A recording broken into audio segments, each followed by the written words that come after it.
Cooperative બેંકનું calendar વિમોચનનો કાર્યક્રમ યોજાયો. શ્રી અવધિત સેવા બ્રહ્મ સમાજની વાડી રાંદેર ખાતે ડોક્ટર જદુરામભાઈ જોશી હોલમાં આ કાર્યક્રમ યોજવામાં આવ્યો હતો.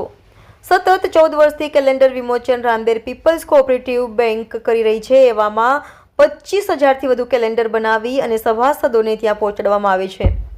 આ કાર્યક્રમમાં જાણીતા મનોચિકિત્સક અને સહાયક ડોક્ટર મુમુલ ચોકસી, બેંકના ચેરમેન કમલેશ સેલર ઉપરાંત સ્થાયી સમિતિના માજી અધ્યક્ષ અનિલ ગોપલાણી અને વિપક્ષી નેતા માજી બાબુભાઈ કાપડિયાની વિશેષ ઉપસ્થિતિ અને તેમના કરકમલોથી કેલેન્ડર વિમોચન કરવામાં આવ્યું હતું. મોટી સંખ્યામાં બેંકનો સ્ટાફ અને સભાસદો ઉપસ્થિત રહ્યા હતા. રિપોર્ટર રાશિદ ખાન પઠાણ, રાંદેર.